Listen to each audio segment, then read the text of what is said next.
Il est 6h20 sur RMC et RMC Découverte. Allô Marie, c'est une question de Julien ce matin.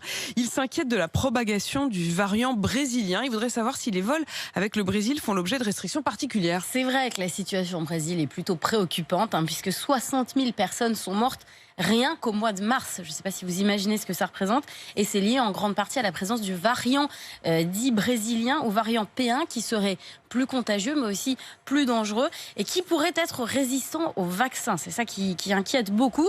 Pour autant, les règles pour voyager au Brésil ou pour revenir du Brésil sont les mêmes que pour la plupart des pays. Les voyageurs doivent présenter un test pour rentrer en France. Les voyageurs doivent présenter un test PCR négatif et s'engager volontairement à rester 7 jours. Mais on l'a déjà vu avec très très peu de respect.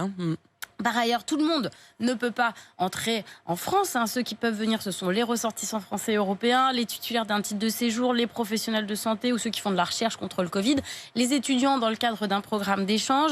Il y a aussi les travailleurs des secteurs des transports, les diplomates, ce qui fait quand même pas mal de monde au final. Donc pour répondre à Julien, non, il n'y a pas de restrictions particulières pour voyager au Brésil. Pour revenir du Brésil, il y a toujours de nombreux vols qui arrivent de Rio de Janeiro ou de Sao Paulo en France, même si là, quand même, depuis quelques jours, les contrôles à l'arrivée du Brésil se sont un peu intensifiés, c'est-à-dire qu'on va faire davantage de tests antigéniques aux personnes qui rentrent du Brésil, mais voilà, pas de restrictions particulières, alors que plusieurs pays ont pris des restrictions particulières. À chaque fois, on a l'impression qu'on se réveille un peu tard quand même sur ces questions-là, alors que c'est assez rapide et facile de prendre des décisions sur les vols. C'est inquiétant, c'est surtout cette histoire de résistance au vaccin qui fait peur. Et puis Marie, on va revenir aussi sur une question qui nous avait été posée par Muriel il y a 2 semaines. Muriel, elle avait été vaccinée par l'AstraZeneca et elle se demandait ce qui allait se passer pour elle. Maintenant, la réponse. Pour la deuxième injection, évidemment.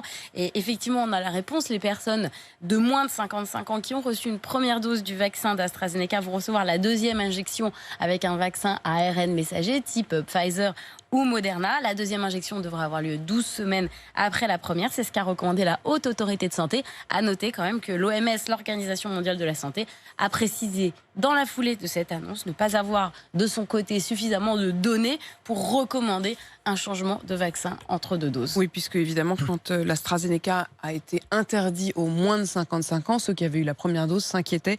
Comme Muriel, voici donc la réponse. Merci beaucoup, Marie.